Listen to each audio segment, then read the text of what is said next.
হাসি মুখে আমরা সেই ত্যাগ করতে প্রস্তুত রয়েছি। জীবন দিতে হলে জীবন দিতে প্রস্তুত রয়েছি। সন্তানদেরকে যদি এতিম করতে হয় সেজন্য আমরা প্রস্তুত রয়েছি। স্ত্রীদেরকে যদি বিধবা করতে হয় সেজন্য আমরা প্রস্তুত রয়েছি। মায়ের বুক যদি আমাদের খালি করতে হয়, আমাদের মায়েরা বুক খালি করে চোখের অশ্রুতে তাদের কলিজার টুকরা সন্তানদেরকে মাটির নিচে খোদার হাতে সুপর্দ করবে। কিন্তু ইসলামের জন্য, ইসলামের বিপক্ষে কোন শত্রুর সাথে এক মুহূর্তের জন্য আপোষ করতে প্রস্তুত নয়। ইন্নামা আশকু বাসি ওয়া হুজনি ইলাল্লাহ। সাদাকাল্লাহুল আযীম। আমির হেফাজত, বাংলাদেশের আলেমকুল শিরোমণি, এদেশের 18 কোটি তৌহিদি জনতার আধ্যাত্মিক রাহবার শাইখুল ইসলাম আল্লামা শাহ মুহিবুল্লাহ বাবুনগরী হাফিজাহুল্লাহ তাআলার আয়োজনে আজ আমাদেরকে এই সম্মাননা প্রদানের উপলক্ষে আয়োজিত সমাবেশে উপস্থিত হযরত উলামায়ে কেরাম, প্রাণপ্রিয় তৌহিদি জনতা, হেফাজতে ইসলাম বাংলাদেশের স্থানীয় ও প্রত্যন্ত অঞ্চল থেকে আগত আমার প্রাণপ্রিয় নেতাকর্মী ভাইয়েরা, সংক্ষিপ্ত কয়েকটি কথা। আমি এবং আমার সহকর্মী, আমরা আপনাদের ভাইয়েরা যারা দীর্ঘ কারাবরণ করেছি, কারাভোগ করেছি, আমাদের কারামুক্তির পর দেশব্যাপী আপনারা যে আবেগ এবং উচ্ছ্বাস প্রকাশ করেছেন, আমাদেরকে যে আপনারা সাহস জুগিয়েছেন, এর মাধ্যমে একদিকে আমাদেরও দায়িত্ব বেড়েছে, আর একদিকে আপনাদেরও দায়িত্ব অনেক বেড়ে গিয়েছে। প্রথমে আমি আমাদের দায়িত্বের কথাটা বলি। আলহামদুলিল্লাহ, আমাদের কষ্ট হয়েছে। আমরা এটা বলবো না যে জালিমের জিন্দানখানায় আমাদের কষ্ট হয়নি, তা না। আপনজন থেকে বিচ্ছিন্ন থাকা, স্বাধীনতার জীবন হরণ করে বন্দি খাঁচায় আমাদেরকে বন্দিত্বের শেকলে বন্দি করে রাখা, এটাই ছিল আমাদের জন্য অনেক বড় যন্ত্রণার বিষয়। সেই বন্দিত্ব থেকে মুক্তির পর দেশব্যাপী হেফাজতে ইসলামের নেতাকর্মীরা এবং সারা দেশের দলমত নির্বিশেষে সকল শ্রেণী ও পেশার তৌহিদি জনতা যেভাবে কারামুক্ত হেফাজত নেতৃবৃন্দকে উচ্ছ্বাসের সাথে, আবেগের সাথে বরণ করে নিয়েছেন, তাতে আমরা বুঝতে পারছি যে আমাদের আগামী দিনে আমাদের দায়িত্ব অনেক বেশি। এবং আলহামদুলিল্লাহ, আল্লাহ পাক রব্বুল আলামিনের নিকট আফিয়াত চেয়ে আল্লাহ আমাদের জন্য সহজ করুন এই দোয়া করে শপথের বাণী উচ্চারণ করতে চাই। আমাদের সকল কারাবন্দীদের পক্ষ থেকে আমি সে কথা উচ্চারণ করতে চাই। ইনশাআল্লাহ আল্লাহর জমিনে আল্লাহর দ্বীনের ঝান্ডা সমুন্নত রাখতে, আল্লাহর পয়গম্বরের ইজ্জতের হেফাজত করতে, এদেশের নাস্তিক্যবাদকে রুখতে, এদেশে ইসলামকে উপড়ে ফেলার সকল ষড়যন্ত্রকে রুখার জন্য যদি এর চেয়ে বড় ত্যাগ এবং কোরবানির প্রয়োজন হয়, হাসি মুখে আমরা সেই ত্যাগ করতে প্রস্তুত রয়েছি। জীবন দিতে হলে জীবন দিতে প্রস্তুত রয়েছি। সন্তানদেরকে যদি এতিম করতে হয় সেজন্য আমরা প্রস্তুত রয়েছি। স্ত্রীদেরকে যদি বিধবা করতে হয় সেজন্য আমরা প্রস্তুত রয়েছি। মায়ের বুক যদি আমাদের খালি করতে হয়, আমাদের মায়েরা বুক খালি করে চোখের অশ্রুতে তাদের কলিজার টুকরা সন্তানদেরকে মাটির নিচে খোদার হাতে সুপর্দ করবে। কিন্তু ইসলামের জন্য, ইসলামের বিপক্ষে কোন শত্রুর সাথে এক মুহূর্তের জন্য আপোষ করতে প্রস্তুত নয়।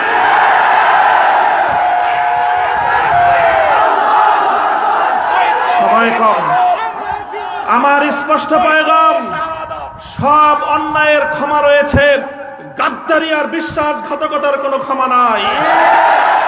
যারা গাদ্দার এবং বিশ্বাসঘাতক হিসেবে পরিচিত হবে, প্রমাণিত হবে, আগামী দিনে তাওহীদি জনতা তাদেরকে ঠাঁই দেবেন না ইনশাআল্লাহ। ওলামায়ে কেরাম, হেফাজত নেতৃবৃন্দ যেভাবে শপথে বলিয়ান হলেন, যারা আমাদেরকে এভাবে সমর্থন যোগাচ্ছেন, আপনারা তো সমর্থন যোগাচ্ছেন, কিন্তু আপনারা কি কথাটা টের পান যে আপনাদের এই অভূতপূর্ব সমর্থনের কারণে রাষ্ট্রযন্ত্রের পক্ষ থেকে আমাদের উপর চাপটা কিন্তু আরো বেশি বেড়ে যায়। এই যে আজকে আমাদের উপরে এই অকথ্য নির্যাতন, এই যে লাঞ্ছনা, এই যে গঞ্জনা আমাদের উপর, কারণ এদেশের মানুষ আমাদেরকে ভালোবাসে, কারণ আমরা যেখানে যাই মানুষ আমাদের প্রতি আবেগ এবং উচ্ছ্বাস প্রকাশ করে। এখন আপনারা যদি আবেগ আর উচ্ছ্বাস প্রকাশ করে ঘরে গিয়ে বসে থাকেন চুপ করে, তাহলে আমাদের উপর কিন্তু চাপটা, জুলুমের স্টিম রোলারটা আমাদেরকে কিন্তু নিষ্পেষণ করে দিবে। তখন আপনাদের আবেগ প্রকাশ করার কিন্তু আর কোনো জায়গা অবশিষ্ট থাকবে না। এই জন্য আমি আজ আমাদের আমির, এই জনপদের সকল আলেম ওলামার আমির, এই জনপদের কোটি কোটি তৌহিদি জনতার অবিসংবাদিত আধ্যাত্মিক রাহবার আল্লামা মুহিবুল্লাহ বাবুনগরীর এই মজমাকে সারা দেশের প্রতিনিধিত্বশীল মজমা হিসেবে গ্রহণ করে আমি এ জাতির কাছ থেকে জিজ্ঞাসা করতে চাই, আগামী দিনে ইসলামের কথা বলার অপরাধে, আল্লাহর পয়গম্বরের ইজ্জতের পক্ষে কথা বলার অপরাধে শাপলা চত্বরের আমার ভাইয়ের রক্তে রঞ্জিত শাহাদাতের কথা বলতে গিয়ে হঠাৎ আমার যে সকল সন্তানদের বুকগুলোকে জালিমের বুলেটের আঘাতে ঝাঁঝরাতে হতে হয়েছে, ব্রাহ্মণবাড়িয়ায় যেভাবে পাখির মতো গুলি করে আমার সন্তানদেরকে শহীদ করা হয়েছে, সেই সন্তানদের পক্ষে কথা বলতে গিয়ে আমাদের কণ্ঠ যদি আবার চেপে ধরবার চেষ্টা করা হয়, তাহলে আপনারা রাজপথে তার মোকাবেলা করবার জন্য প্রস্তুত থাকবেন কিনা?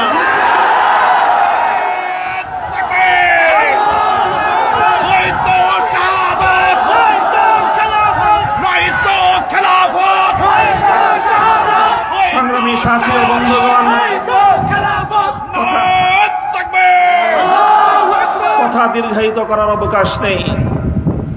আমি আমার দীর্ঘ কারাবন্দিত্বের সময়ে আল্লাহ পাক রব্বুল আলামিনের রহমতের উপর আমার আস্থা, অবিচল বিশ্বাস ছিল যে আল্লাহ রব্বুল আলামিন নতিজা ভালো করবেন, উত্তম ফলাফল আমাদেরকে দিবেন, সে আস্থা এবং বিশ্বাস ছিল।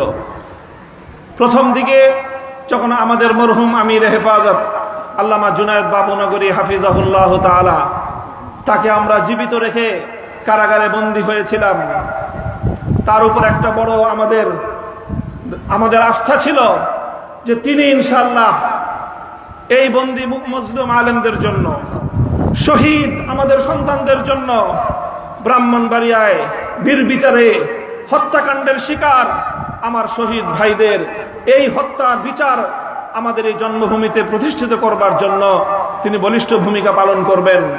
আমাদের কারাবন্দীদের পক্ষে তিনি জাতিকে, জনমতকে সংগঠিত করবার জন্য বলিষ্ঠ ভূমিকা রাখবেন। কিন্তু আল্লাহ রাব্বুল আলামিনের ফয়সালা ছিল ভিন্ন কিছু। আমরা কারাবন্দী হওয়ার কিছুদিনের মধ্যেই সেই মর্মান্তিক শোক সংবাদটিও আমাদেরকে সহ্য করতে হয়েছে। আল্লামা জুনায়েদ বাবুনগরী রাহিমাহুল্লাহ তাআলা শাহাদাত বরণ করেছেন। আল্লামা জুনায়েদ বাবুনগরী শাহাদাত বরণ করেছেন। এরপরে অধীর উৎকণ্ঠা নিয়ে অপেক্ষার প্রহর গুনছিলাম যে আমাদের আস্থার এই মঞ্চে কে বসবেন।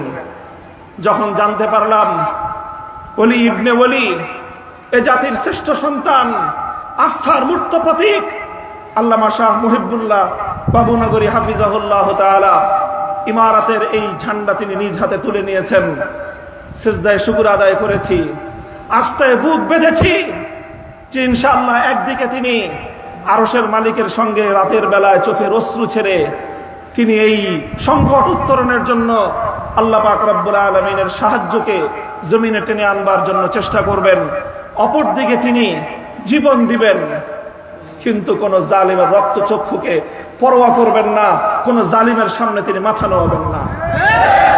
এই আস্থা ছিল এবং আলহামদুলিল্লাহ আমার উপলব্ধি হলো এই যতটুকু আস্থা শুরুর সূচনাতে ছিল, আজ পর্যন্ত আমরা আমাদের আমির হেফাজতের থেকে তার আচার আচরণ, তার ভূমিকা আমাদের আস্থার চেয়ে বহুগুণ বেশি পেয়েছি। আমাদের আমির আল্লাহর পক্ষ থেকে আমাদের জন্য অনেক বড় নিয়ামত।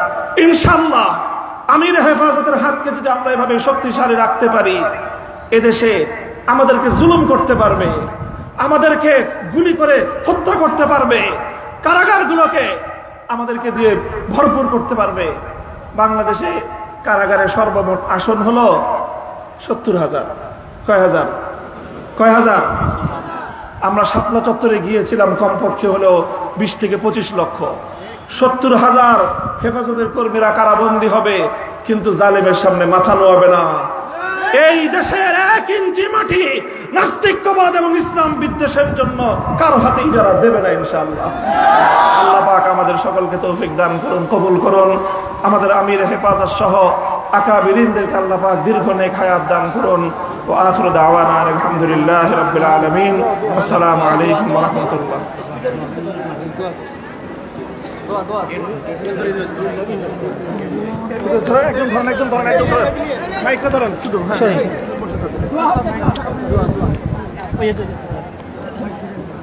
اللهم صل على سيدنا مولانا محمد صلاة تنجينا بها من جميع الأحوال والآفات وتغفر بها جميع الحاجات وتطهرنا بها من جميع السيئات وترفعنا بها عندك أعلى الدرجات وتبلغنا بها أقصى الغايات من جميع الخيرات في الحياة وبعد الممات إنك على كل شيء قدير.